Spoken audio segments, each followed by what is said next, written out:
Tokyo, March 20th, 1995. It was a Monday morning, and the city was already moving at full speed. Office workers descended into the subway carrying briefcases, folded newspapers, and the quiet exhaustion of another working week. Trains converged beneath Kasumigaseki, the district housing Japan's central ministries and the National Police Agency. Then people began to cough. There was no explosion, no gunfire, no attacker standing in the aisle, only burning eyes, tightening chests, and passengers suddenly losing their balance. Some stepped onto platforms and collapsed. Others climbed toward daylight without understanding what was happening inside their bodies. The first weapon was confusion. Emergency calls arrived from station after station. Railway workers entered contaminated cars without protective equipment. Commuters tried to help strangers, unaware that the danger clung to clothing, floors, and the air itself. 5 trains had been targeted across 3 subway lines, all moving toward the governmental center of Tokyo. By the end of the day, passengers and railway personnel were dead, and thousands had been sickened. Japan had experienced terrorism before, but nothing like this. An invisible chemical assault beneath one of the safest major cities in the world. The name behind it was Aum Shinrikyo. But the attack did not begin in the subway. It began years earlier, inside a small yoga school, with a man who claimed he could see the end of the world. He was born Chizuo Matsumoto in 1955 into a poor family on the Japanese island of Kyushu. Childhood glaucoma left him legally blind. He could still see partially through one eye, but his disability shaped his education, his ambitions, and later the mythology he built around himself. As an adult, Matsumoto studied acupuncture, traditional medicine, yoga, and religion. In 1984, he opened a small yoga school in Tokyo. At first, it resembled many spiritual movements emerging during Japan's economic boom. Meditation, breathing exercises, and promises of personal transformation. Then Matsumoto became Shoko Asahara. He claimed supernatural powers. He said he could levitate, read minds, remove bad karma, and guide followers toward enlightenment. His teachings blended Buddhism, Hinduism, Christianity, yoga, apocalyptic prophecy, and his own increasingly paranoid revelations. In 1987, the movement became Aum Shinrikyo, usually translated as Supreme Truth. 2 years later, it received official recognition as a religious corporation. That recognition gave Aum legitimacy. It also made scrutiny more difficult. Asahara attracted intelligent students, doctors, engineers, scientists, and young professionals who had achieved the success expected of them and found it spiritually empty. He told them ordinary society was corrupt. Families were attachments. Careers were illusions. The outside world was approaching destruction. Only Aum could survive what was coming, and only Asahara could lead them through it. Aum did not demand total obedience at the beginning. It built it gradually. New followers attended yoga classes and lectures. Those who stayed were offered higher initiations, each presented as access to knowledge unavailable to outsiders. The further a member advanced, the more money, privacy, independence, and personal identity they were expected to surrender. Some left their jobs and families to live inside Aum communes. Their days were controlled by meditation, chanting, sleep deprivation, restrictive diets, physical ordeals, and constant exposure to Asahara's voice. The guru was no longer treated as a teacher. He became a substance to be consumed. In one initiation, followers paid to drink a small vial of Asahara's blood, believing his spiritual DNA would enter their bodies. Others wore electrical headgear said to synchronize their brainwaves with his. Objects connected to him were sold as sacred relics. The rituals were bizarre, but their function was clear. They erased the boundary between devotion and submission. Doubt became spiritual weakness. Fear became proof that the training was working. Pain became purification. Obedience became enlightenment. When members surrendered their savings and property, Aum grew wealthy. When educated recruits surrendered their professional skills, it gained something more dangerous. Laboratories, engineering teams, medical personnel, computer companies, and technical departments. The movement was no longer merely preparing souls for the apocalypse. It was beginning to prepare the apocalypse itself. In February 1990, Asahara and 24 followers entered Japanese parliamentary elections. They campaigned in white clothing, wearing masks of the guru's face and singing ritual songs in the streets. Every Aum candidate lost. The defeat humiliated Asahara. Inside the movement, it was reinterpreted as proof that society would never allow Aum to gain power peacefully. Soon, the cult reorganized itself as a government waiting to replace the real one. Aum created ministries modeled on the Japanese state: science and technology, health and welfare, construction, intelligence, defense, education, and internal affairs. Asahara stood above them as the supreme leader of a hidden nation. The titles sounded theatrical. The people holding them were not. Among Aum's senior members were physicians, chemists, physicists, engineers, programmers, and graduates of elite universities. The group purchased industrial equipment, established businesses, expanded into Russia, and pursued increasingly extreme weapons projects. Much of this work failed.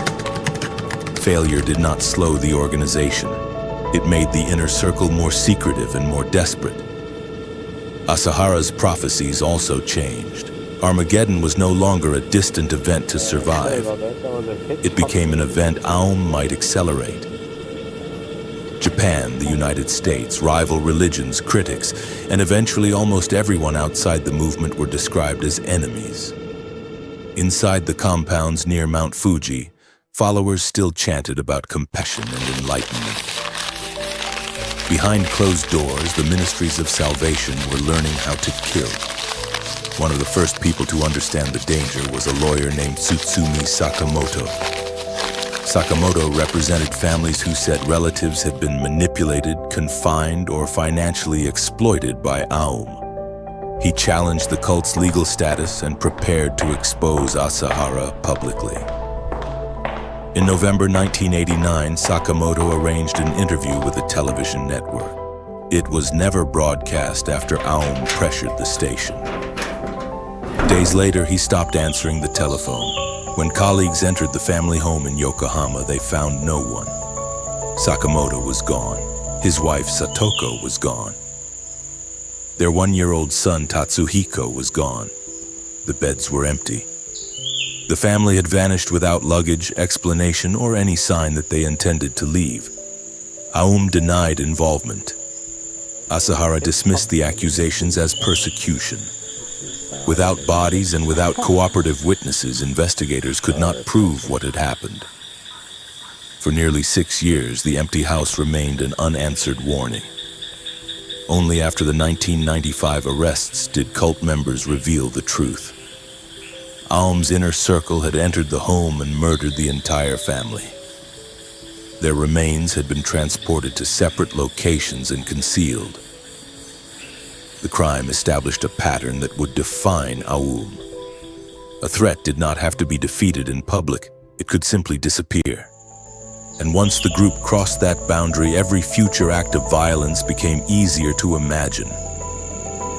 In the summer of 1993, residents of Tokyo's Koto ward began complaining about a foul odor. It came from an Aum building in Kamedo.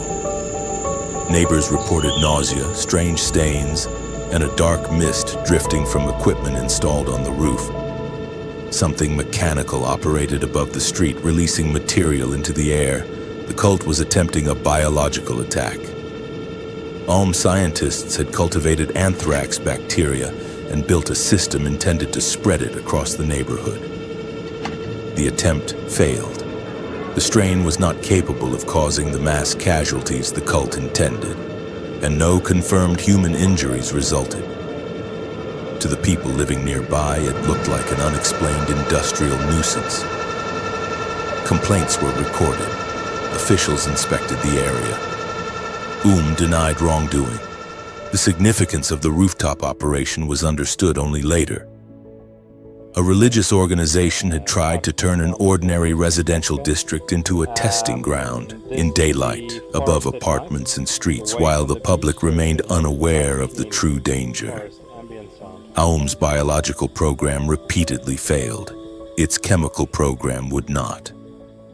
The next successful test would happen in a quiet neighborhood where people slept with their windows open.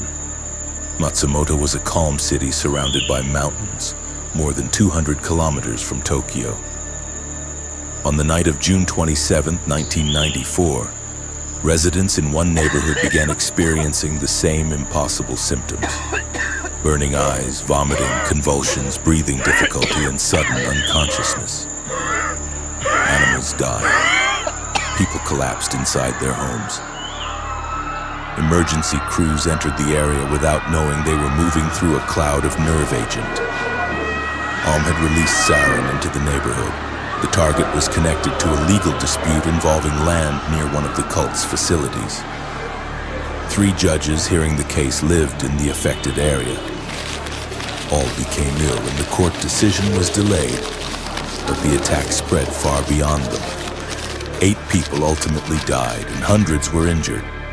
Yet suspicion initially fell on an innocent resident, Yoshiyuki Kono, whose wife had been critically harmed. Police and media treated him as a possible perpetrator while the actual attackers returned to their compound. Aum watched the confusion and learned from it. The agent worked. The delivery system worked. Authorities had failed to identify the cult. Matsumoto was not a warning Aum chose to hear. It was a rehearsal the organization believed it had survived. 9 months later, the same substance would enter the Tokyo subway. By 1995, Aum's theology had developed a word that could transform murder into mercy. Po'odinum, in traditional religious contexts, the term referred to transferring consciousness at death. Inside Aum, Asahara corrupted it into a justification for killing. If a person was accumulating bad karma, the guru claimed that ending that life could save the victim from a worse spiritual future. Under this logic, murder became an act of compassion, but only when authorized by the supposedly enlightened master. The doctrine gave ordinary followers permission to abandon ordinary morality. In February 1995, cult members abducted Kiyoshi Kariya, whose sister had escaped Aum. They wanted him to reveal where she was hiding. He was taken to the Kamikuishiki compound near Mount Fuji, drugged during interrogation and killed. His body was destroyed to conceal the crime. This disappearance brought police attention directly toward Aum. Investigators prepared large-scale raids. Members of the inner circle learned that the police were closing in. Inside the compounds, documents were moved, equipment was dismantled, and leaders discussed how to delay the searches. Asahara chose an attack designed to paralyze the capital and disrupt the government agencies preparing to move against him. The target would be the subway lines converging beneath Kasumigaseki. 5 attackers were selected. 5 drivers would carry them away. The operation was scheduled for Monday morning. Before 8 o'clock on March 20th, 5 Aum members entered the Tokyo subway system carrying ordinary-looking packages concealed in newspaper. They boarded separate trains on the Marunouchi, Chiyoda, and Hibiya lines. Each route passed through or near Kasumigaseki. The passengers around them saw nothing extraordinary. A man placing something on the floor. A commuter preparing to leave. Doors opening, doors closing, the movement of another crowded morning. Then the attackers departed. Inside the cars, the packages began releasing sarin. Passengers first noticed irritation, eyes watered, vision darkened, breathing became difficult. Some assumed there had been a fire or an electrical fault.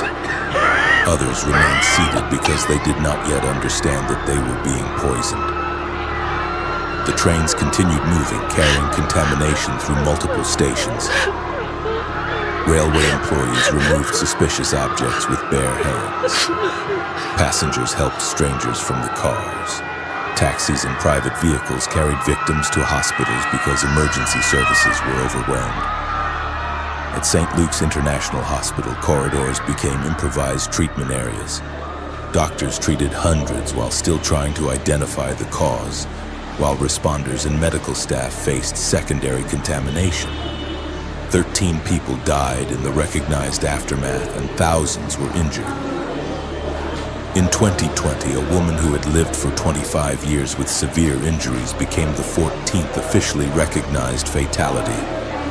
The attack failed to destroy the Japanese government, but it revealed something the modern world had not wanted to imagine. A private organization protected by the appearance of religion had developed and used a weapon associated with warfare against ordinary civilians. 2 days later, police moved toward the compounds near Mount Fuji.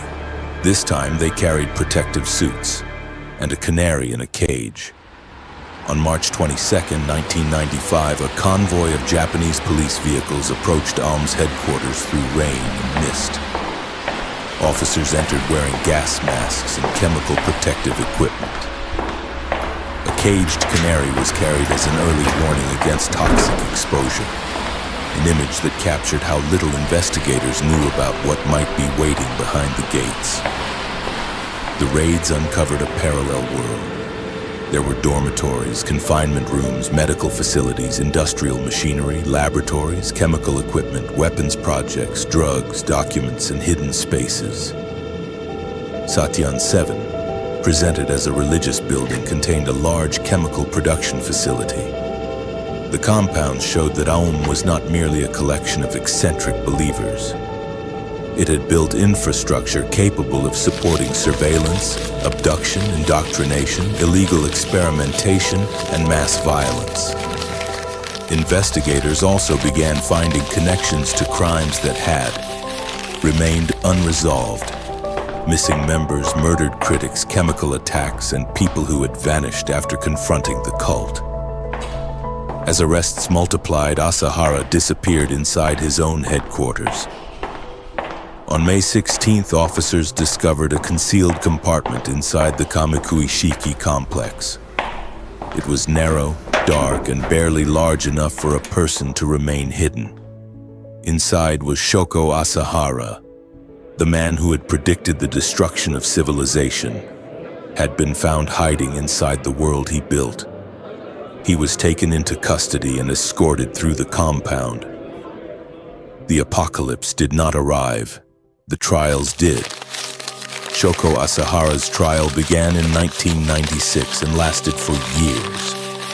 Prosecutors connected him to the subway attack, the Matsumoto attack, the Sakamoto family murders, the Korea abduction, and other crimes committed under his authority. In 2004, he was sentenced to death. His appeals ended in 2006. On July 6, 2018, Asahara and 6 senior followers were executed. 6 other condemned Aum members were executed later that month. The legal process surrounding the cult's central crimes had reached its final sentence. But Aum did not simply disappear.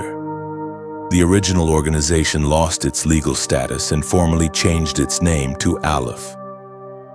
Former members later split into additional groups, including Hikari no Wa and Yamada-ra no Shudan.